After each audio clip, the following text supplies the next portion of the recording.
1학년 학생 여러분, 기술과정 10차시 시작하도록 하겠습니다. 오늘은 가정 파트죠?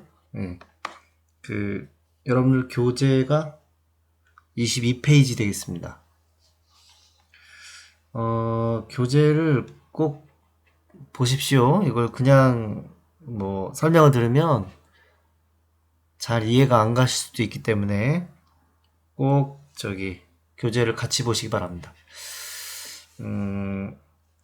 가정 22페이지부터 보시면 되겠습니다. 그래서 우리가 지난 시간에는 이제 기술했으니까 이제 그 전전 시간에 책임 있는 부모와 지금부터 준비하기 단원을 했었습니다. 그래서 우리가 그 임신 중 생활과 출산 과정, 출산 징후 이런 것 산후조리에 대해서 했었고, 이번 시간에는 이제 3번인데 가만히 보면 이게 인간 발달. 우리가 크게 그 인간이라는 존재를 이렇게 살펴보면, 그 인간 발달의 존재를 살펴보면 한 부모님이, 그죠? 한 부모님이 사랑을 해서 결혼을 하고 출산을 해서 자녀를 양육합니다. 그죠? 그러면서 함께 어우러져 살아가는 거죠. 이게 그냥 인간사죠. 인간의 삶. 그죠? 우리가 엄청나게 역사에 이름을 남기고 그런 사람들이 아닌 이상, 대부분 인간의 삶은 부모님 밑에서 자녀를 발달하다가 사랑하고 결혼하고 또다시 부모가 되고 또다시 여러 세대와 함께 살아가는 그런 일련의 과정들입니다. 그죠? 그래서 이게 우리의 삶이 아닐까 싶어요. 그러니까 눈여겨보시기 바랍니다. 특히나 22페이지부터 꼭 보시고, 특히나 이 단원 3단원은 용어도 조금 이해해야 될 부분이 많고, 용어도 이제 생소한 것들이 많고, 우리가 좀 알아둬야 될 상식들이 좀 꽤 많아요. 그래서 메모를 하시면서 꼭 메모를, 이게 펜이 왜 이래? 꼭 메모하시면서 보시 바랍니다. 그래서 학습 목표는 신생아, 영아, 유아, 아동기 이렇게 할 건데, 좀 이게 내용이 많다 보니까 아마 이게 보통은 우리가 한 단원을 한 단원을 한 2차시분? 2시간? 2시간 정도 이렇게 했었잖아요. 근데 이건 아마 그렇게 안 될 것 같습니다. 이게 내용이 좀 많다 보니까. 그리고 특히나 이 단원의 특징은 특히 이제 모든 학생들이 다 알아야 할 기본적인 내용입니다만은, 특히나 이제 유아교육이라든지 대표적으로, 그 다음에 초등교육이라든지 중등교육을 할 것 없이 다 인간 발달에 관한 걸 다 공부를 해요. 그래서 사범계열이라든지 아니면 유아계열이라든지 심리계열이라든지, 이게 아주 겹치는 부분이 굉장히 많습니다. 그러니까 다시 한번 말씀드리는데, 이 단어는 굉장히 중요하다. 굉장히. 그러니까 잘 봐두시기 바랍니다. 천천히 하겠습니다. 빨리 안 하고 천천히. 그래서 각 단계에 따라서, 각 반계, 신생아, 영아, 유아, 아동기 발달 단계에 따라서 어떻게 돌보면 될 것인가, 그것을 보는 단원입니다. 이게 이제 주제 열기인데, 영아기예요. 일단 이 영아기가 언제고 유아기가 언제인지 이제 말씀을 드릴 텐데, 보통 영아기가 만 2세 이내, 신생아 지나서 만 2세 이내의 아이들을 이제 영아라고 하는데 어릴 영자 써서요. 얘네 저 아빠는 지금 청소를 하고 있는데 이게 뭐가 문제야? 응? 문제가 없나요? 예. 이거 우유 먹을래? 이제 유아기한테 우유 먹을래? 가만히 있어봐. 우유 쏟아지니까 엄마가 먹여줄게. 이게 뭐가 문제일까요? 문제가 있나? 없나? 있나? 뭐 이렇게 나왔는데 뭐 글씨로 설명하는 것보다 항상 이때는 아기가 영아기 때는 호기심이 많고 그래가지고 이것저것 마구 아무거나 막 잡고 먹고 막 건드리고 그렇습니다. 막 걸어 다닐 수 있기 때문에 손을 움직일 수 있기 때문에 그러니까 부모가 항상 눈여겨보지 않으면 사고의 위험이 있어요. 그래서 이때는 보육자로서 부모는 보육자로서 보호하고 양육하는 사람으로서 항상 지켜봐야 됩니다. 아니면 이게 아예 뭐 어떤 안전장비가 있어가지고 뭐 아이가 다칠 염려가 없게 유아기 때는 이제 자립심이 많이 발달해요. 자립심이 서툴고 실수도 많이 하지만 이 자립심을 부모가 꺾어주면 안 되겠죠, 그죠? 자꾸 할 수 있게 도와줘야 돼요. 실수하더라도 좀 다음번에 다시 도전할 수 있도록 하는 그런 걸 키워줘야 되는데 이제 엄마가 너무 다 해주면 이제 과잉 보호가 되고 결국은 그런 것들이 나중에 이 아이가 성장했을 때 어떤 자존감이라든지 그런 게 많이 낮아질 수 있겠죠. 나는 할 수 있는 게 별로 없다 이런 식으로. 그러니까 과잉 보호도 문제점으로 볼 수 있고요. 아동기 아빠 게임 조금만 할게요. 근데 아빠가 뭐라고 그랬어? 무조건 안 돼. 여러분들도 이런 경험 있으신가요? 네. 부모님들은 게임하는 거 별로 안 좋아하십니다. 네. 여러분들이 부모가 돼도 마찬가지일 거예요.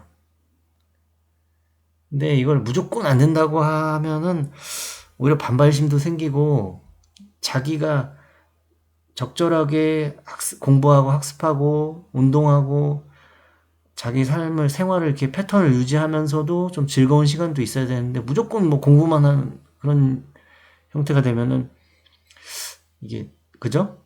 그걸 패턴을 자기가 조절할 수 있는 능력을 길러주기 위해서 어느 정도 아빠가 뭐 엄마나 아빠가 통제가 필요하긴 하지만 무조건적으로 안 된다고 하기보다는 어떤 규칙을 서로 이제 대화를 통해서 그죠?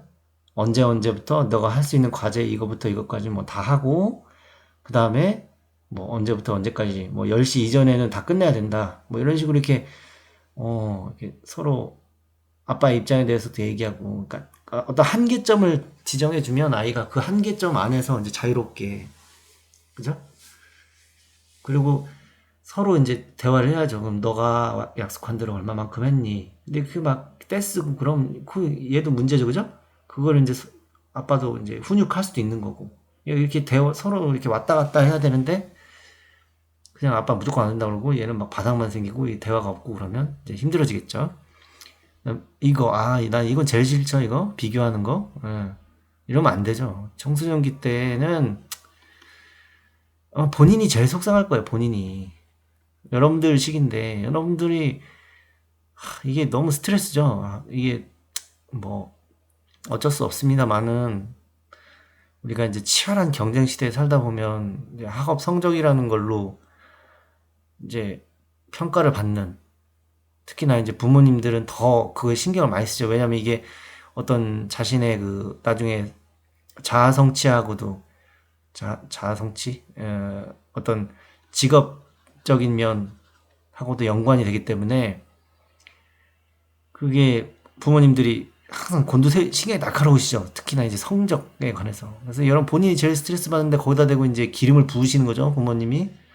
응? 야, 이렇게 하면 이제 엄마 아빠하고 또 싸우자는 거죠, 이건. 그죠? 그래서 그냥 격려해주고, 다음부터 잘할 수 있는 방법을 한번 그냥 괜찮다, 잘했다, 최선을 다했으면 됐다. 뭐 이런 식으로 이렇게 물론 그게 부모님 마음에서는 힘들지만 한두 번도 아니고 본인이 진짜 잘할 거예요. 근데 열심히 했는데 안 된 건 부모님한테 얘기를 드려야죠. 제가 이만큼도 했는데 이게 참 어렵습니다. 이렇게 말을 해야 되는데 그냥 짜증나니까 말도 안 하고 부모님한테 그냥 싫다고만 얘기하면 대화하기 싫다고만 얘기하면 부모님들은 또 오해하시죠. 얘는 노력도 안 하고서 지가 점수 못 받아놓고서 괜히 승질낸다고. 그죠? 그러니까 서로 이렇게 허심탄회하게 본인의 감정을 솔직하게 얘기하는 것도 중요한 것 같습니다. 청소년기 때. 부끄러워하지 마시고. 네, 이거 좀 알아서 이거 메모해 놓으세요. 메모 어디다? 그 1. 자녀 발달에서 그 윗부분에다 메모해 놓으세요. 발달의 의미입니다. 발달의 특징, 인간 발달의 특징. 여기 있죠? 자녀 발달에 따른 부모 역할에서 이 발달이 어떤 거냐는 거예요. 이 발달, 이 발달 심리학에서 얘기하는, 그러니까 쉽게 얘기하면 발달 심리학 쪽에서 연구한 그 내용을 바탕으로 이제 말씀 크게, 이거 말고도 엄청나게 많습니다만은, 그 사람들 맨날 밥 먹고 하는 그 연구 논문들이 다 이런 겁니다만은, 기본적으로 이 정도의 특징을 갖고 있다는 겁니다. 이거 말고 많습니다. 개인차가 있고 일정한 방향이 있다. 이게 무슨 말이냐면, 어떤 아이는 막 말이 빠를 수도 있어요. 막, 돌 지나고 막 18개월 됐는데 막 말을 잘하고 막 대답도 잘하고 그런 아이가 있는 반면에 어떤 아이는 좀 느리게 한 3살? 막 그때 돼서도 이제 말을 어눌하게 하고 그런 경우가 있습니다. 그렇다고 해서 이게 잘못된 건 아니다. 뭐 100%. 이게 속도 개인차가 있다는 얘기예요. 개인차. 그리고 일정한 방향성이 있다는 얘기는 어떤 그 흐름이 있다는 거예요. 우리가 맨 처음에 기기 하잖아요. 맨 처음에 뒤집기 하죠, 뒤집기. 여러분, 애기들 키우려면 뒤집기 합니다. 누워만 있다가. 그러다가, 뭐예요? 앉기 해요. 앉기 하다가. 또 뭐예요? 앉았다가. 잡고 일어나죠. 예. 어떤 아이는 이 순서가, 이 속도가 빨리 이렇게 진행되는 아이고, 이게 더디게 진행되는 개인차는 있는데, 이 순서는 어떤 방향성은 있다는 얘기입니다. 이해되시나 모르겠네? 갑자기 앉기도 안 하고 갑자기 벌떡 일어나는 애는 없다는 얘기예요. 뭔가 이런 순서적인 방향성이 있다는 얘기입니다. 각 영역은 서로 주고받는다. 이게 인간은 신체적, 인지적은 이제 머리로 생각하는 걸 얘기하는 거예요. 정서는 느낌. 이게 다 서로 간에 영향을 받아요. 그죠? 신체가 성숙하면서 인지도 발달하고, 그잖아요? 내가 일어서고 막 눈이 시력이 좋아지고 하면서 여러 가지를 보고 느끼고 하는 것들이 서로 다 영향을 주고 받는 겁니다. 그죠? 그래서 하나가 부족하게 되면 이게 그러니까 온전한 발달로 이어지지 않는 거죠. 그래서 여기서 각 영역은 신체, 인지, 정서 영역을 얘기하는 겁니다. 그 다음에 순서가 있으며 누적적으로 이 누적성 기초성이라고 얘기하는데 순서가 있다는 얘기예요. 아까 말씀드린 이런 방향성이 있고 순서가 있어요. 그죠? 여기서 이제 방향성을 뭐 이런 식으로 제가 설명을 드렸습니다만 여기서 얘기하는 건 이제 뭐 여기 학술적으로 얘기하는 거는 중심에서 뭐 세부 이런 식으로 그런 성장 발달의 방향성을 얘기하는 건데 이런 식으로 순서가 있고 누적되어 이루어진다. 이게 무슨 얘기냐면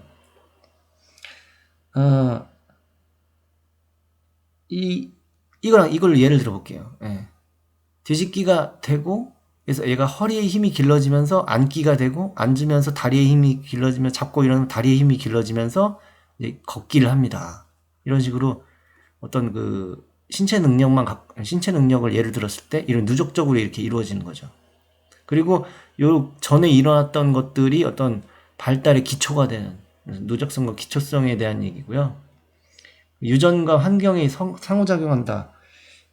이거는 뭐 어떤 개인적인 차가 한다는 얘기입니다. 그죠? 개인 차이를 인정하는 거죠. 유전적 요인이 있죠, 분명히. 동양인, 서양인, 흑인인가요? 그렇게 황인종, 백인종, 흑인 이렇게 했을 때 그 유전적으로 어느 정도 차이가 있죠. 그리고 뭐 큰 차이는 없습니다만은 그리고 뭐 색깔이 피부톤이라는 이런 것도 있고요. 환경, 그 가정 양육 환경이라든지 아니면 어떤 어떤 사회적 환경이라든지 이런 것들에 의해서 다 상호작용 영향을 받습니다. 그죠? 우리가 그 태어나서 우리가 쌀밥을 먹는 것도 어떤 환경적 상호작용에 의한 거잖아요. 그죠? 예.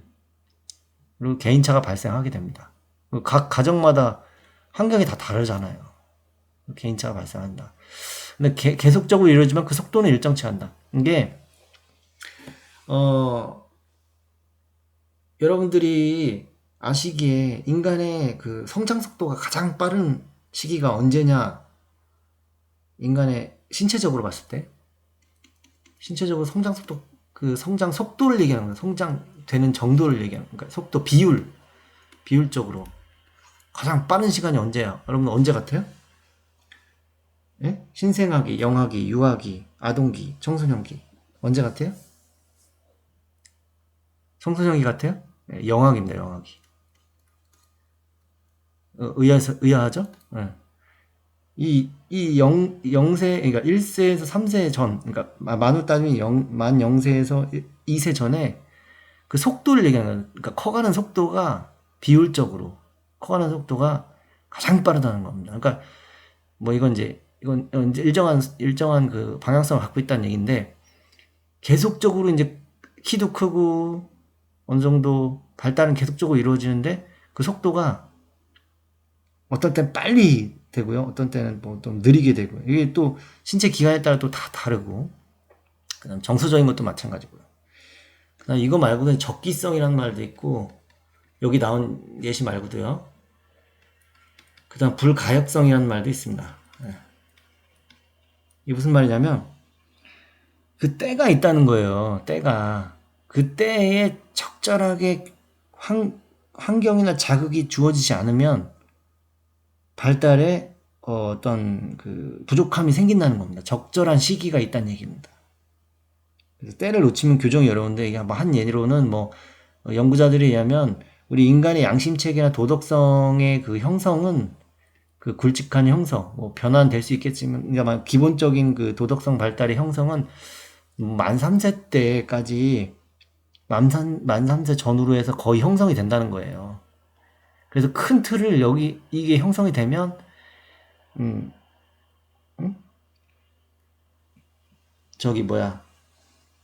교정하기가 어렵다는 겁니다. 나중에 이 부분을 대해서 예를 들어서 그 어떤 관념 같은 게, 도덕적 그런 활동 같은 거를 도덕적으로 이렇게 얘기를 할 때 그 시기에 딱 적절하게 이루어지지 않으면 그때 형성된 것들이 쉽게 변하지 않는다. 이게 어떤 논문이다 보니까 100%는 없습니다만은 맞는 말이죠. 적기성이 있죠. 네? 우리가 쉽게 예를 들어 볼게요. 네.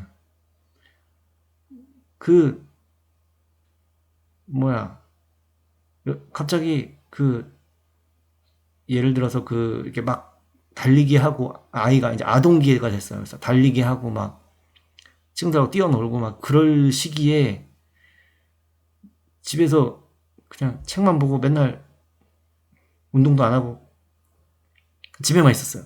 그럼 걔는 어떤 사회성이라든지 어떤 그 친구들과 뛰어놀면서 신체 발달이 그때 이루어지지 않는 거죠. 그죠? 그런 애가 중고등학교 가가지고 100%는 아닙니다만 그때 이루어지지 못한 사회성 발달이라든지 아니면 신체 운동 능력이 중고등학교 간다고 갑자기 좋아지고 그렇지 않는다는 얘기죠. 되게 많은 시간이 필요하다는 얘기죠. 그걸 만약에 교정을 하려면. 무슨 말인지 아시겠어요?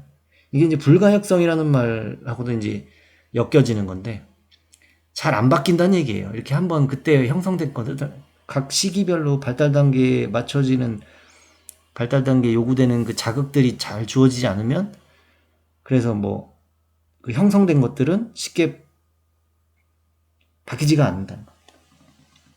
예. 나중에 바꿔도 잘 안 되는 거죠. 그래서 대표적인 예로 어릴 때 심각한 영양 불균형을 겪은 아이들이 나중에 키가 잘 안 큰다든지, 환경적으로 그런 영향이 있었을 때, 아니면은 너무 빈곤한 문화환경, 쉽게 얘기하면 이런저런 문화환경에 노출되지 않았던 아이들이 나중에 중고등학교에 갔을 때 이제 학업 성취도라든지 이런 것들이 잘 바뀌지 않는 거예요. 시간이 많이 필요하다는 얘기입니다. 그죠? 그런 식으로 정리하시면 될 것 같아요. 그래서 여기서 포인트는 뭐 다 중요합니다만은 선생님이 강조하고 싶은 건 이게 이제 가정 파트다 보니까 이건 발달 심리학에서 얘기하는 거고요. 이거는 발달 심리학에서 이제 인간 발달에 대해서 총체적으로 얘기하는 거고, 여기서 선생님이 강조하고 싶은 건 개인차가 있다. 응? 방향은 일정하다. 애들이. 응? 머리가 발달하고 그 다음에 신체 기관이 발달하고, 뭐 이걸 뭐 상부 하부 뭐 중심 상부 하부 상부에서 하부 뭐 이런 식으로, 상부에서 하부로 뭐 중심에서 세부로 이런 식으로 머리가 먼저 발달하고 신체 기관이 발달하고 그 다음에 중심부에 있는 기관들이 발전하고 그 다음 말초신경들이 발달하고 이런 식으로 큰 방향성, 그리고 순서, 이런 순서성이 일정하다는 겁니다. 그러니까 너무 개인차가 있는데 그걸 갖고 넌 이 시기에 이걸 해야 되는데 왜? 그럼 선생님이 적기성이라며요. 적기성. 이거는 이 범위가 넓어요. 그죠? 한 1년, 2년 얘기하는 겁니다. 예?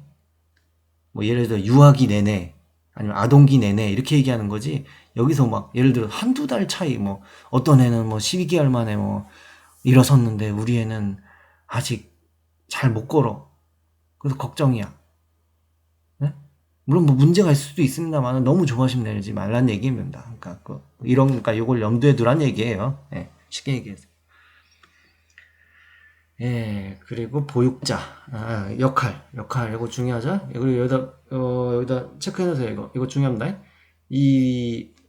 이건 꼭 아셔야 돼. 무슨 얘기냐면, 시기가 언제인지를, 이게 말로, 한 아이가 있어. 한 아이한테. 너 몇 살이니? 많이들 물어보죠? 근데 아이가, 저 4살이에요. 4살, 뭐 이렇게 반말하겠죠. 4살. 그러면. 이게 한국 나이로 4살이니까 만 3세 정도 되겠죠. 그죠? 그 아이한테 어떤 기준으로 보육이 맞는 것인가. 이게, 어떤 기준으로 역할을 해야 되는 건가, 부모가. 뭐 내가 부모는 아니니까. 하여튼, 무슨 말인지 이해되시나?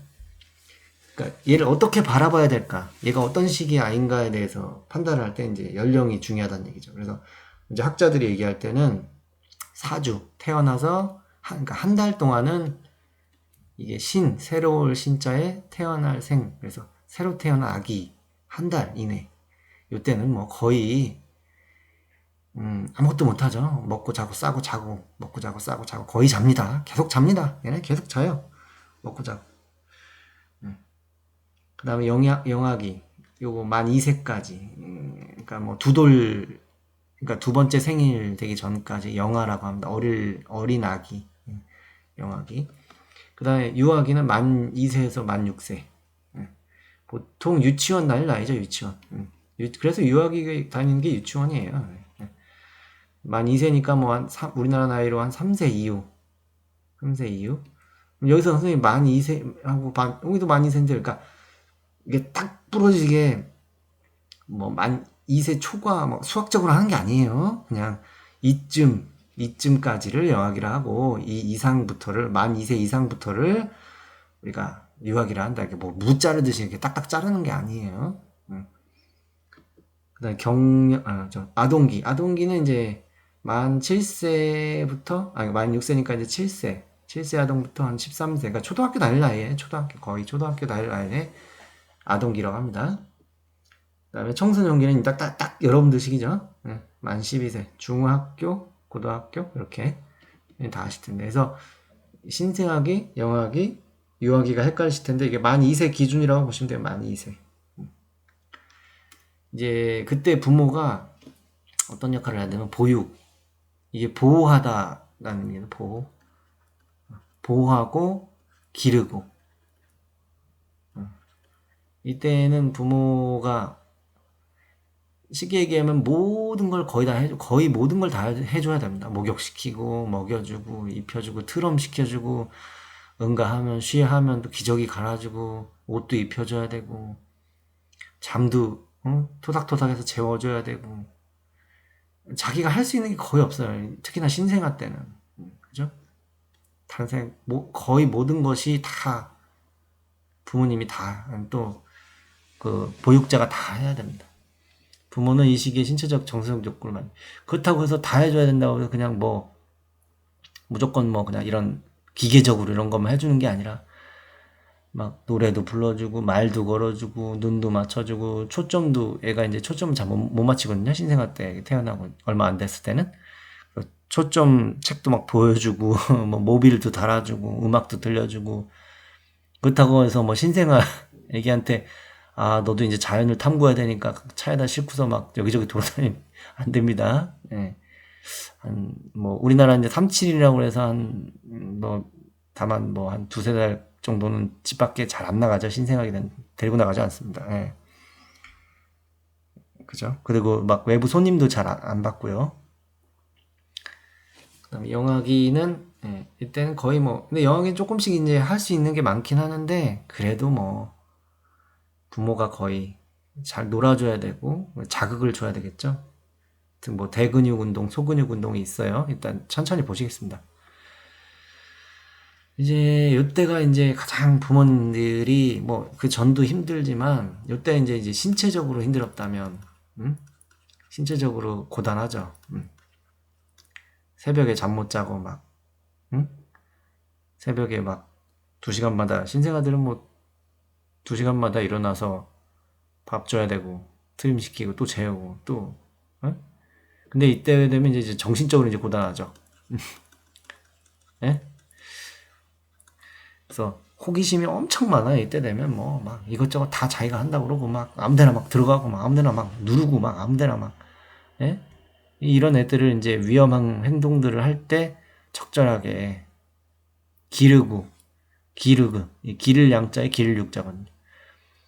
그리고 또 그렇다고 해서 애를 가만히 집에만 위험하다고 키울 수도 없는 거예요. 이것도 보여주고 저것도 보여주고 이렇게 돌아다니면서. 그래야 인지 발달에 도움을 주죠. 잘 기르는 거예요. 이게 어떻게 보면은 중요합니다. 제일 이때에 형성되었던 아이들의 그런 생각들, 뭐 그 느낌들, 그때 봤던 뭐 어떤 자극들이 결국은 뭐 발달 심리학 학자들이 얘기하기로는 결국은 이때 형성된 것들이 평생을 좌우한다 뭐 이렇게 얘기들 해요. 그래서 이때 참 부모의 역할이 되게 중요합니다. 다른 때도 중요하지만 이때가 더 중요하죠. 그 행동, 관심, 정서적 만족감, 기본 생활 습관, 밥 먹는 거, 옷 입히는 거, 자기가 스스로 하는 거, 행동에 책임지는 거, 정리하는 거, 이런 습관 기르는 거, 이런 거, 그죠? 할 일이 많습니다. 아동기. 아동기 되면 이제 애들이 좀 커서, 기본적으로 먹고 자고 입고 싸고는 거의 다 하죠. 이제 이때는 이제 어떤, 이제 학교라는 데를 가죠. 학교라는 데를 가고, 이때도 물론 부모님들 손이 많이 가죠. 그래서 이제 사회적 관계를 애들이 형성합니다. 또래 친구들, 이때 좀 이렇게 잘할 수 있게 격려도 많이 해줘야 되고, 학교 생활을 또 적응할 수 있게 도와줘야 되고, 또 너무 또 막 타이트하게 과잉 보호해도 안 되고, 그렇다고 뭐 무관심해도 안 되고, 그죠? 요때도 뭐 신경 많이 써야 됩니다. 학교 다닐 때니까. 특히나 초등학교 때는. 근데 이제 여기서 핵심은 자율성과 주도성. 이 아동기 때 스스로 많이 도전해보고 많이 실패도 해보지만 다시 일어나는 방법을 배우면서 중고등학교 때 어떤 제가 과제가 주어졌을 때 그걸 해내고 또 실패를 두려워하지 않는 그런 그 어느 정도 인성이 길러진다고 보시면 돼요. 상담자. 솔직히 청소년기 때의 부모님의 역할은 뭐 그렇게 그 전에 비하면 많이 줄었죠. 그죠? 여기서 이제 공강, 정서적인 측면에서 많이, 그죠? 그리고 인격체로 존중해주고, 그래, 네가 결정했으면 한번 해봐라. 그 대신 네가 책임지는 거다. 너의 인생이다. 뭐 이런 식으로 이게 파이팅을 외쳐주시지만, 너가 그렇게 뭐 네가 그 대학을 가기로 결정했다면, 뭐 부모는 믿고 너의 의견을 존중하겠다. 뭐 이런 식으로, 그죠? 또는 뭐 난 이런 공부를 할 거예요. 뭐 난 이런 친구를 만날 거예요. 했을 때 크게 막 위험하거나 그런 거 아닐 때 부모님하고 이제 의사소통해서 상담 정도. 내가 또 부모님들은 상담을 해줄 수 있죠. 내가 살아보니까 우리나라 뭐 성편도 그렇고 이런 거 해서 이런 것이 뭐 이러한 쪽으로 가는 게 내가 좋다고 생각한다. 너는 뭐 어떻게 생각할지 모르겠지만 이렇게 상담을 해주시는 거잖아요. 꼭 선생님뿐만 아니라 부모님들도 아니면 친척들도 부모의 역할, 상담자. 네, 넘어갔어요. 몇 페이지냐면 24페이지. 지금 몇 분 했죠? 또 너무 길게 하면 또 우리 친구들 빨리 빨리 이렇게 길지. 내가 말을 천천히 해서 그런가? 하여튼 잘 보세요. 이제 빨리 갑니다. 푹 갑니다. 이거 넘어갑시다. 이거 뭐 생각해 보세요. 신생아 발달 특징. 신생아까지는 하고 가야지.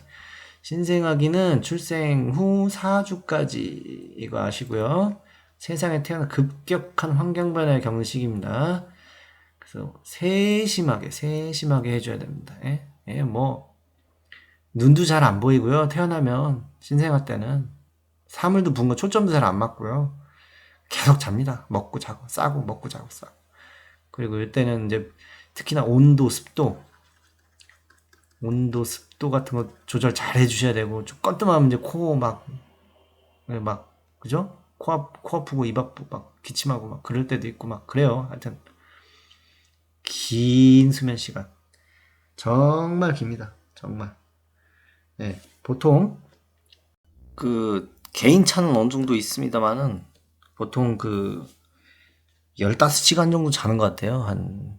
특히나 이제 신생아 또 100일 전후로 해서 이제 개인 차는 어느 정도 있습니다. 잘 자는 애기도 있고 못 자는 애기도 있는데 밥만 먹고 자요. 밥만 먹고 눈 좀 떠서 엄마 아빠 좀 쳐다봤다가 이것저것 쳐다봤다가 특히나 태어나고 뭐 일주일 안 됐을 때는 계속 자요. 그냥 계속 먹고 자고 먹고 트림 시키죠. 이제 안아가지고 먹고 트림 시키고 또 자고 조금 깨 있다가 또 자고 그래서 15시간 계속 잡니다. 근데 이게 자면서 이제 성장을 잘한다 그래요. 그러니까 애들은 자면서 성장하는 거예요. 그러니까 이게 뭐 잔다고 해서 잘못된 게 아니라 지극히 정상적인 겁니다. 오히려 이때가 편하다는 말도 있어요. 부모님들이 자니까. 그럼 신생아 황달, 베네똥 이거 이따 말씀드릴게요. 신생아 황달, 뭐 베네똥, 생리적 체중 감소. 이게 뭐냐면요, 이제 기존에 아기가 엄마 뱃속에 있을 때보다 나와서 체중이 살짝 감소합니다. 태어나자마자. 태어났을 때 뭐 예를 들어서 3점 몇 킬로로 태어났으면 그 모유수기 하기 시작하면서 그 전에 일주일 이내에는 살짝 체중이 감소해요. 뭐 이렇게 수분이 빠지고 뭐 그다음에 그런 현상 때문에 그랬다가 이제 모유수하고 그다음에 모유수한 다음에 우유 먹고 하다 보면 이제 폭풍 성장하죠. 그죠? 그다음에 방사행동 이따 보시겠습니다. 영상도 있으니까 제가 수업 관련 영상을 그 링크에 걸어놔요. 그러면 이제 보시다가 중간에 내가 이때 보는 게 좋습니다 하면 관련 영상 뭐 1, 2 이렇게 걸어놓거든요. 그걸 꼭 한 번씩 보시기 바랍니다. 그래서 평균적으로 한 50cm 됩니다. 신생아 태어났을 때 뭐 남자는 뭐 55, 50 조금 넘고요. 여자애들도 한 52, 50 뭐 이런 되고요. 키로는 뭐 개인차는 있습니다만은 뭐 조금 슬림한 아기들은 뭐 2점 후반대 좀 저기 뭐야 체중이 나가는 아이들은 4kg 초반 이 분포가 다양합니다. 머리 크기가 몸의 4분의 1, 4등신이에요, 4등신. 그래서 더 귀여운가요? 머리가 크죠. 머리만 크고 나머지는 다 작아요. 몸도 작고 손도 작고 발도 작고 다 작아요. 머리 둘레가 가슴 둘레보다 1cm 정도 큽니다. 쉽게 얘기해서 머리만 크다는 얘기죠. 근데 이제 나중에 이제 차츰 커가면서 이제 머리 진행되는 속도보다 이제 팔다리 진행되는 속도가 이제 나중에 커지죠. 빨라지죠. 숨구멍 2세 이내에 다친다. 뭐 이거 이따 설명드릴게요. 피부는 주름이 많고 붉은 빛을 돈다. 애들 처음에 태어나면요, 이 양수에 있어가지고 피부가 다 주름이 쪼글쪼글하고요. 그리고 거의 붉은 빛이 돌고요. 막 우리가 아는 그 아기의 엄청 귀엽고 막 뽀동뽀동한 그런 모습은 아닙니다. 그런 모습이 되려면 태어나서 며칠 있어야 돼요. 솜털, 태지로 덮여 있다. 태지. 솜털하고 흰색 지방질 분비물. 이게 다 이게 신기한 게 이게 이 태지가 이 외부 환경으로부터 피부를 보호해주는 또 역할을 해요. 그래서 이게 덮여 있어. 이걸 일부러 막 애기가 이런 게 있어? 막 그러면서 보여드릴게. 이런 건데 애기가 이런 게 있다 그러면 이걸 일부러 빡빡 닦아낼 필요가 없어요. 자연스럽게 이게 씻으면서 이게 이제 뭐 닦이고 이걸 막 이 머리 특히나 이제 머리 요 사이에 이제 하얗게 뭐 태지 같은 게 있거든요. 나중에 태어나서 얼마 안 되면 그런 걸 일부러 막 손톱으로 긁어가지고 떼어내고 그럴 필요 없다는 얘기입니다. 자연스럽게 떨어지니까 이게 자연스러운 겁니다. 그다음에 탯줄, 예, 한 일주일 지나면 알아서 떨어져요. 잘. 근데 주의할 게 이 탯줄 이렇게 잘라서 이거 묶어 놓자면 얘가 이제 이렇게 이런 식으로 이제 쉽게 얘기하면 이제 괴사가 일어나서 이제 말라서 이제 떨어지는데 여기가 염증이 유발될 수 있어요. 그래서 이 소독을 꼼꼼히 잘 해주셔야 돼요. 혹시나 염증이 생기지 않도록 간간히 소독을 잘 해주셔야 합니다. 그래서 체격은 이렇고 머리 크기, 피부, 배꼽 말씀드렸고요. 감각 기능, 시각. 시각이 좀 늦게 발달돼요. 가장 늦게 발달된다고 보시면 돼요. 시력이 약해서 밝은 빛이나 사람 얼굴에 따라 눈동자 정도는 움직이는데 정확하게 엄마 아빠 얼굴도 잘 못 알아봅니다. 시력이 안 좋아져가지고 그래서 이제 초점 훈련도 하죠. 초점도 잘 안 맞아요. 나를 보고 있는지 뭘 보고 있는지 잘 몰라요. 그죠? 그래서 이것도 보시면 되고요. 초점책 같은 것도 그래서 그 초점책 거리는 아기가 이렇게 있으면 한 25cm 정도 해서 책을 이렇게 놔두시면 애들이 이제 보죠. 모빌 있죠, 모빌. 모빌도 이렇게 위에 매달아 놓으면 애들이 이제 돌아가면서 이제 초점을 맞추는 거죠, 이거. 그리고 얘때는 어떤 색깔을 정확하게 구분을 못하기 때문에 막 밝고 어두운 정도 막 구분하지 막 디테일하게 색감을 확인하지 못합니다. 그 대신 이제 청각, 후각은 잘 발달해 있어요. 듣는 거, 냄새 맡는 거. 특히 엄마 전 냄새는 기가 막히게 합니다. 그래서 실험을 했었는데 뭐 실험 영상들이 유튜브에 있더라고요. 애기 엄마의 젖을 묻힌 거즈 쪽으로 애기 고개가 이렇게 돌아가는 그런 것도 있고요. 미각. 예, 태어나기 전부터 발달했어요. 특히나 단맛, 인간은 어쩔 수 없나 봐요. 애나 어른이나 이 단맛을 좋아한다고 합니다. 달죠, 좋죠. 그래서 엄마 그, 그 젖이나 분유의 그 달짝지근한 그 맛을, 여러분 분유 안 먹어봤죠? 어? 분유 비려요. 이게 특히나 신생아 때 먹는 분유는 비린데 그래도 못 먹는데 그거 근데 그 단맛이 어느 정도 있겠죠. 하여튼 그게 그렇다는 거예요. 여담으로 말씀드렸습니다. 아까 뭐 수면 얘기하다 잠깐 제가 뭐 말씀을 뭐 한 15시간 정도 잔다고 말씀드렸는데 보통 그럼 애들이 몇 시간씩 여러분들 지금 몇 시간 자죠? 그 수면에 대한 것도 뭐 연령별로 하면 막 그 어마어마합니다. 그것도 막 그 정리하려면 그것도 논문이죠. 그죠? 다 뭐 여기서 말씀드린 거는 어떤 꼭 알아야 될 것만 말씀드리지 그걸 다 막 여러분들 7시간? 뭐 8시간? 많게는? 짧게 6시간, 4시간? 그죠? 보통 한 3돌? 만 3세? 만 3세까지가 한 12시간 자는 것 같아요. 낮잠 포함해서. 많이 자면. 평균적으로. 어떤 친구들은, 이때가 부럽다. 이때 잠만 자도 되는데, 이렇게까지 잠자도 되는데. 그죠? 친구들도 있는데.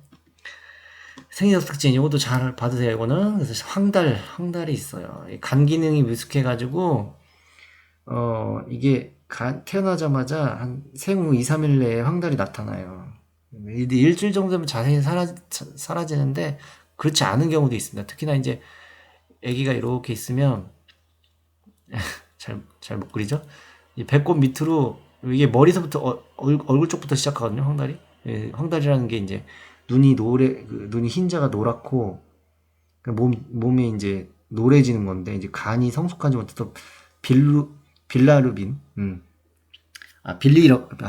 발음 노래 빌리 중요한 건 아니까 빌리루빈이라는 색소를 이제 제거를 해야 되는데 그걸 제거 못 해가지고 이제 발생하는 게 이제 황달기인데 이게 노랗게 여기서 배꼽 아래까지 내려갔다는 건 병원에 가셔야 됩니다. 예? 이 정도까지는 어느 정도 왔다가 이제 사라지는데 이게 밑으로 더 내려갔다 다리까지 전체적으로 위험할 수도 있으니까 병원 가서 상담을 받아보셔야 됩니다. 자연스러워 사라진다. 알고 계셔야 되겠죠? 그래서 대표적인 게 요런 식이죠. 노라네요, 얘가. 간 기능 미숙으로. 그리고 이제 베네똥, 태변이라고 하는데 이게 엄마 뱃속에 있을 때 먹었던 양수, 그 다음에 뭐 세포, 태지, 솜털 이런 것들이만 이제 장에 섞여 있다가 이제 태어나서 처음 넣는 이제 똥인데 색깔이 이제 암적색입니다. 암적색. 어두운 적색. 약간 시커먼 그 어떤 빛을 띠고 있는 체중 감소가 이랬는데 이제 아까도 말씀드렸죠. 체중 감소가 이제 이거 태변을 배출하고 피부에 수분이 증발하고 이제 태지도 떨어져 나가면서 천천히 떨어져 나가면서 체중이 일시적으로 감소하는데 걱정하실 건 없다. 이제 이때부터 이제 잘 먹으면 폭풍 성장한다. 맥박도 엄청 빠릅니다. 그죠? 빠르죠? 우리가 보통 한 80회 정도 하죠, 성인이. 근데 이제 120에서 140회. 그죠? 빠르고요. 체온도 살짝 높아요. 성인보다. 뭐 이게 뭐 개인 차는 있습니다만 살짝 높아요, 살짝. 이거 알아두시기 바랍니다. 그리고 뭐 설명 안 드린 거 뭐 있나?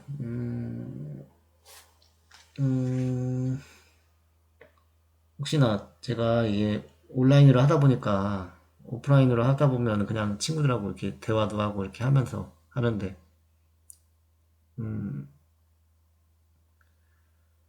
뭐, 그 다음에, 숙구멍 얘기할까? 숙구멍. 숙구멍 뒤에 내가 잘 해놨나? 안 해놨네. 이거 사진 내가 안 넣어놨네. 이 숙구멍 얘기해줘야 되는데, 꼭 얘기해줘야 되는데. 잠깐만요, 그럼. 사진으로만 보여드릴게요, 그럼. 이거를. 선생님이 이 이미지를, 이걸 그냥 보여드리고, 이걸 보세요. 세트able 링크 열기? 그냥 커지는 건가?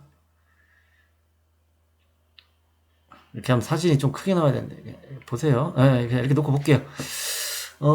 이게, 있잖아요. 이 애기 머리뼈인데, 이게 인간의 머리가 있잖아. 이 머리뼈가 이게 뭐 딱딱하게 지금처럼 딱 이게 서로가 이게 원래 통짜가 아니죠. 이게 어떤 이게 얽혀가지고 딱 붙어 있는 건 아시죠? 근데 이제 그 붙기 전에 이건 안 나오는구나. 그냥 이렇게 설명할게요. 붙기 전에 머리 접합부가 완전히 다치지가 않아요. 특히나 이제 애기들은 태어나서. 응? 이게 열려있는 이유가 이 머리가 성장을 하는데 18개월까지 뇌가 용량이 엄청 커집니다. 그러니까 이게 완전하게 다치는데 한 2세까지 계속 유지가 되기 때문에 애들 머리 특히 조심하셔야 되는데 특히 신생아들 여기가 벌떡벌떡해요. 여기 숫구멍이 여기가 벌떡벌떡 숨 쉬면서 이게 보여요. 이게 눈으로 벌떡벌떡 이렇게 하는 게. 그래서 여기를 막 손으로 크게 자극한다든지 이렇게 하면 위험할 수 있습니다. 그러니까 특히 그리고 얘네들 신생아들 목도 못 가니까 경추 이 목을 손으로 꼭 받쳐야 돼요. 애기 벌떡벌떡 그냥 겨드랑이에 손 넣고 벌떡 하나 목 확 뒤로 적게지면 큰일 날 수 있습니다. 그러니까 경추 보호하셔야 되고 특히 머리 여기 건드리시면 안 돼요. 여기. 그래서 이건 앞숫구멍 이걸 대천문이라고 하고 뒷숫구멍 소천문이라고 합니다. 이렇게 이걸 위에서 본 건데 이렇게 안 닫혀 있다는 얘기예요. 피부로 이렇게 덮여 있다는 얘기입니다. 그죠? 자극하면 안 되겠죠. 조심하셔야 되고 그래서 저절로 이게 다치기 때문에 뭐 이거를 뭐 이게 내가 막 다쳐준다고 눌러주거나 이런 그렇게 하면 안 돼요. 예. 꼭 하셔야 돼요 이거. 교재에 나와 있죠. 심하게 여기 애들 머리 자극 주시면 안 됩니다. 왜냐하면 이게 참 신비롭잖아요. 이 뇌가 커야 되니까 이거를 유연하게 완벽하게 접합시키지 않은 형태로 태어난 거예요. 그리고 애들 출산할 때 얘기 안 드렸는데 출산할 때 애들 있잖아요. 머리를 꽃갈콘 모양으로 만들어요. 이 뼈가 완전하게 이게 붙어 있는 게 아니기 때문에 이게 지금 이제 태어나서 안 된 애기인데 이 애들이 머리를 좀 극단적으로 얘기하면 이런 식으로 꽃갈콘 모양의 몸이면 예. 이게 머리를 꽃갈콘 모양으로 이렇게 만들어 가지고 이제 출산이 용이하게 뼈를 접는 거죠. 그 위에 있는 소천문 뼈 숫구멍을 이렇게 겹치게 해가지고 출산할 때 나옵니다. 그러니까 좀 참 신비롭죠. 네, 그죠? 그다음에 이제 꼭 알아둬야 할 거 반사행동. 교재 24페이지예요. 얼마나 했냐? 아이고 빨리빨리 끝내야 되겠네. 할 게 많은데 뭐 이렇게 느리지? 아니면 내가 너무 자세하게 설명하나? 그렇네. 네. 반사행동 이게 이 신생아 때만 나타나는 거예요. 신생아 때만. 그래서 이런 그 본능적으로 가지고 태어나는 부분은 무의식적인 행동을 얘기하는 건데 대표적인 게 뭐냐 바빈스키 반사인데 이거 영상 올려드릴 거예요. 이거 관련 영상 올려드릴 테니까 이거 꼭 보시고 이거 보면 더 빨리 알아요. 보통은 우리가 발가락을 이렇게 자극하면 우리는 어떻게 하죠? 발가락도 건드리면 간지럽다 발로 차죠, 그죠? 예, 발바닥을 보통 이게 딱 잡으면 이렇게 움츠려드려야 되는데 얘가 발가락을 쫙 폈다가 자극을 주면 쫙 폈다가 오므리는 이런 형태를 띈다고 그래요. 그걸 이제 바빈스키 박사님이 이제 발견해서 이제 바빈스키 반사라고 하는데 쫙 폈다가 오므리는 이런 형태. 뭐 이거 말고도 한 20여 가지의 반사 행동이 있다고 하는데 이제 대표적인 것들만 이제 말씀드려요. 그래서 잡기 반사. 이거 되게 귀엽죠. 신기하죠. 애기들은 시력이 발달이 안 되기 때문에 손에 뭐가 잡히면 무조건 잡습니다. 근데 이 잡히는 힘도 엄청나요. 보통 애들이 이거 자기 체중도 이겨낼 수 있을 정도로 잡습니다. 이게 잡기 힘이 꽉 져요. 그러니까 막 자기가 뭐 필요하다가 하면 근데 뭐 그렇게 꽉 찌는 않는데 하여튼 잘 져요. 이렇게 아빠들이나 엄마들이 이렇게 손가락 이렇게 딱 주면 무조건 잡습니다. 이걸 잡기 반사, 뭐 파악 반사라고도 합니다. 잡기 반사, 뭐 파악 반사 이렇게 말을 하고요. 그 다음에 모로 반사. 이것도 이제 신기한 건데 애들은 갑자기 무슨 쿵 소리가 나거나 갑자기 뭐 놀라거나 자극을 받으면 팔다리를 쫙 폈다가 이걸 이렇게 쫙 폈다가 이걸 오므려요. 이렇게 오므려. 이게 흡사 그 뭐하고 비슷하냐면 깜짝 놀라서 누구한테 안기는 그런 안으려는 그런 모션하고 비슷하더라고요. 그러니까 팔을 쫙 폈다가 오므리면서 누굴 누굴 안으려고 하는 모습, 안기려고 하는 모습. 그래서 이게 또 모로 박사가 이제 발견했다고 해서 모로 반사인데 자극을 받으면 본능적으로 누군가에 매달리려고 하는 그런 행동으로 파악이 됩니다. 안으려고 하는 그런 본능, 그런 반사 행동을 이제 모로 반사를 합니다. 빨기 반사, 애들 이제 입에다 뭐 갖다 대면 다 빨아요. 무조건 빨아요. 예, 이런 건 뭐 아시겠죠. 그 다음에 영상 다 보세요. 이거 다 영상에 소개해 놨어요. 그 다음에 이거 빨기 반사 말고도 뭐 대표적으로 여러 가지가 있는데 하나 더 몇 가지 말씀드리면 찾기 반사라는 것도 있어요. 찾기. 이것도 메모해 놓으시면 좋죠. 보통 이제 이건 무조건 빠는 거고 찾기는 이제 볼을 톡톡톡톡톡 이렇게 건드리면 이쪽으로 싹 이렇게 먹을 찾아요. 자꾸 볼을 물론 이게 뭘 먹으려고 그러는 건지 모르겠는데 또 이쪽을 톡톡톡톡 이쪽 볼을 톡톡톡톡 건드리면 또 이쪽으로 움직이고 뭘 찾는 거죠. 그죠? 걷기 반사는 뭐냐면 애들을 뭐 꼭 그런 것까지 확인 안 하셔도 됩니다만은 애들을 이렇게 안아서 신생아 발이 이렇게 땅에 닿잖아요. 이렇게 땅에. 그러면 사람이 걷는 것처럼 그런 신용을 하는 그런 본능적으로 그런 반사 행동이 있다 해서 이제 찾아낸 건데 걷기 반사가 있고요. 이거 많고 여러 가지가 있습니다. 그림 참 멋있죠? 이게 신생아예요. 그 다음에 또 뭐가 있냐면 뭐 여러 가지가 있습니다만은 뭐 한번 여러분들 궁금하니까 한번 찾아보세요. 토닉넥 반사라는 것도 있고, 반사도 뭐 갈란트 반사라는 것도 있습니다. 갈란트 반사라는 것도 있고, 밥킨 반사라는 것도 있습니다. 밥킨 반사. 뭐 다 박사 지들 이름이 그냥 갖다 붙인 거예요. 이런 것들 한번 찾아서 보시면 좋을 것 같습니다. 그래서 찾기 반사, 걷기 반사, 뭐 이런 등등 밥킨, 갈란트, 토닉넥 반사 이런 것들이 있다. 근데 뭐 이제 여기 교재에 소개된 거 핵심적인 거는 뭐 모로 반사, 뭐 있었죠? 바빈스키, 잡기, 파악, 반사, 잡기가 파악이죠. 빨기, 뭐 이렇게 소개가 되어 있습니다.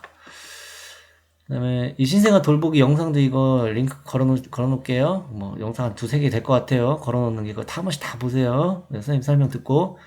그래서 수업을 좀 빨리 하려고 하는 거예요. 50분 전에 끝내드리려고. 그다음에 울음으로 애들은 그냥 울어요. 계속 울어요. 근데 우는 게 이게 배고플 때 우는 소리하고 심심할 때 우는 소리하고 기저귀가 젖었을 때 축축해서 우는 소리가 몸이 아플 때 우는 소리하고 조금씩 다르다고 합니다. 뭐 찢어질 듯하게 막 강렬하게 우는 건 이제 어디가 아픈 거고, 그 다음에 뭐 배가 고플 때는 뭐 일정한 울음이 있다고 하고요. 조금씩 차이가 있다고 합니다. 그러니까 그런 것들도 이제 확인을 하는 게 좋겠죠. 애가 운다? 그래서 애기 엄마들, 애기 아빠들 첫 번째 신생아 운다? 뭐 해야 돼요? 밥 줬는지 체크해야 되죠, 그죠? 밥 줬나 언제 줬나? 그래서 수첩에다 다 적어놔야 돼요. 밥 언제 줬는지. 그다음 기저귀, 그래서 운다? 일단 기저귀 보세요. 네? 기저귀 안 젖었어. 그럼 얘가 잘 시간이 됐나? 지금 잠이 오나? 일단 재워봐. 안 돼. 그러면 이제 어디 아픈지, 어디가 불편한지를 찾아봐야 되겠죠. 그래서 애들은 말을 못하기 때문에 다 웁니다. 계속 울어요. 그래서 그런 것들을 파악하는 게 중요합니다. 기저귀. 애들은 뭐 먹고 계속 싸요. 대변도 보고 싶을 때 자기가 보고 싶을 때 보고요. 근데 기저귀 빨리 갈아주지 않아지면 습진 같은 게 생기거든요. 애기들 엉덩이에. 그래서 보시고 변 색깔이 너무 정상변 색깔이 있어요. 노란 황금똥 색깔이 아니고 막 설사가 심하다든지 아니면 똥이 이렇게 좀 그렇다든지 너무 딱딱하다든지 뭐 보통 이제 얘네들 설사 많이 하죠. 우유 먹고 그러다 보면. 그래서 정상변 색깔 보시고 이 기저귀 특히나 신생아들이 여기 염증 생길 수 있다고 그랬죠. 그래서 여기를 기저귀를 여기까지 덮어주는 게 아니에요. 이렇게 덮어주면 안 돼. 여기를 한번 이렇게 접어줘야 돼. 그래서 여기가 통풍이 잘 돼 있을게. 배꼽 그 염증이 생기지 않게 배꼽 위에서 한번 접어서 내려줍니다. 기저귀를 이렇게. 안기 재우기. 안기 특히 아까 말씀드렸듯이 경추 애들 못 가는 여기를 반드시 이게 포인트야. 이게 지금 중요합니다. 이거. 예? 꼭 알아두세요. 신생아는 무조건 목을 이렇게 받쳐야 됩니다. 뒤로 더 넘어갑니다. 편안하게. 온도는 몇 도가 제일 좋을까요? 온도는 26도 가장 따뜻하고 안락한 온도죠. 습도는 40에서 60%가 가장 이상적인 요 사이의 온도가 습도 가장 이상적입니다. 그래서 신생아들은 이렇게 요 온도와 습도를 유지시켜주는 게 중요합니다. 그렇지 않으면 쉽게 아파요. 면역력이 아주 약합니다. 수유하기. 모유 수유가 필수 영양소가 있는 걸 말씀드렸죠. 특히 초유에 많이 들어있다고 했습니다. 초유에.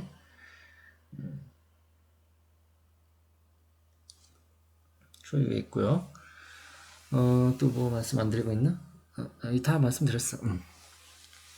초유는 면역 성분이 많아서 베네똥 배설을 도와주고 그래서 반드시 먹이는 거예요. 2, 3일간 분비된다고 하는데 뭐 어떤 학자들은 뭐 일주일 동안 먹여라, 어떤 학자들은 뭐 3일간 먹여라 그러는데 하여튼 처음에 나오는 엄마 우유가 좋습니다. 처음에 먹이는 게 좋아요. 근데 이게 엄마에 따라서 많이 나오는 엄마가 있고 안 나오는 엄마가 있고 해서 스트레스 받고 막 그러는데 하여튼 나오는 만큼 먹이시면 돼요. 스트레스 받지 마시고. 실 방법은 보통 2-3시간에 한 번씩 먹여요. 왜냐면 신생아 위 있잖아. 위가 크기가 호두알 알아요? 호두알? 호두알 크기예요. 호두알. 예? 여기 들어가봐야 얼마나 들어가겠어요. 우유가. 그죠? 작습니다. 그렇다는 거고요. 신체조건과 욕구에 따라서 많이 먹는 애들은 또 많이 먹어요.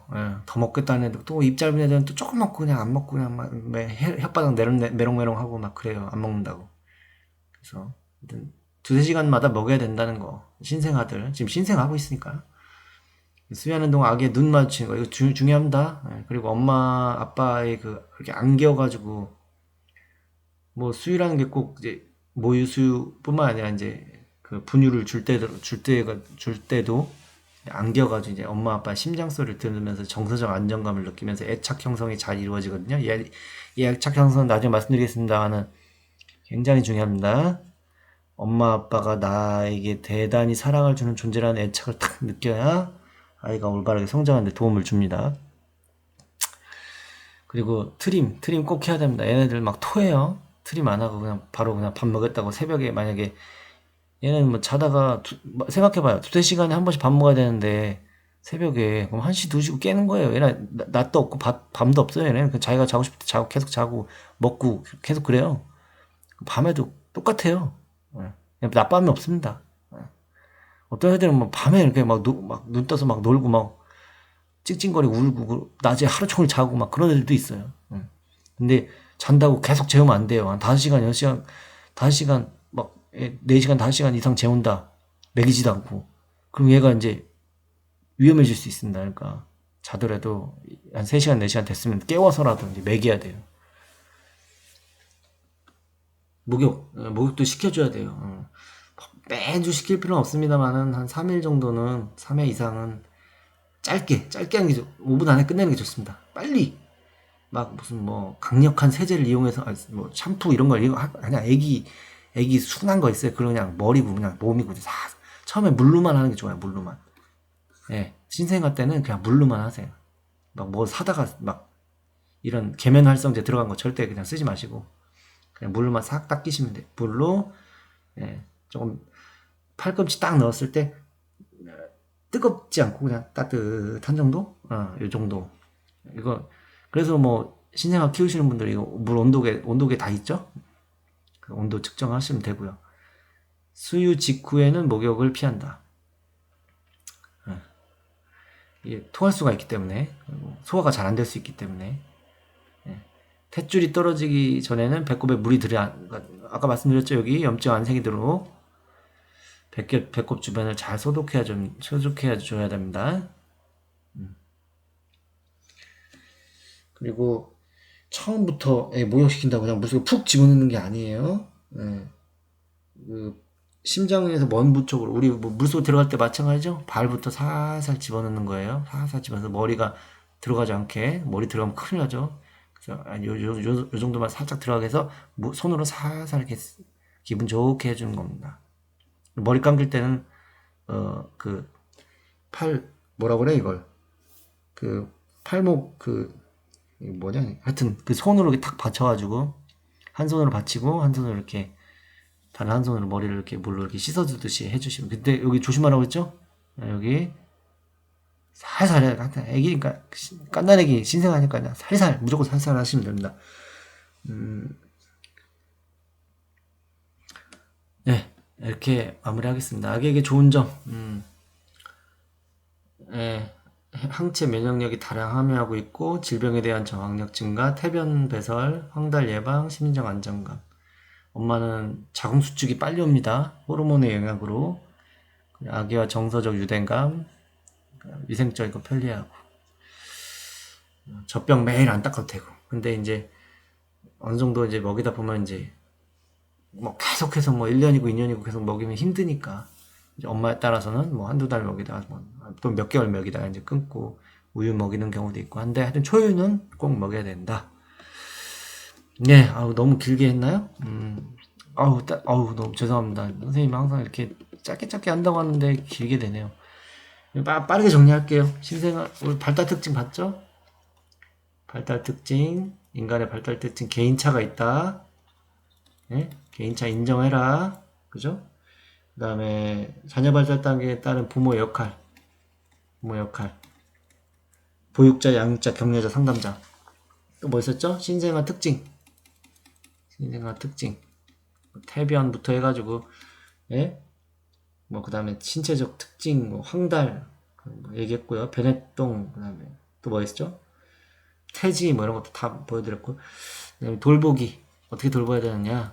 뭐 이거 한도 끝도 없습니다. 자세하게 설명하려면 1시간을 모자라요. 하지만 굵직굵직한 것만 말씀드렸고, 이 정도는 기본적으로 알아두는 게 좋다라는 것만 말씀드렸습니다. 그래서 꼼꼼하게 잘 읽어보시고 질문 있으면 질문과 토론방에다가 댓글 남겨주시기 바랍니다. 수고하셨습니다. 아, 그리고 관련 영상 꼭 보세요. 안녕히 계세요.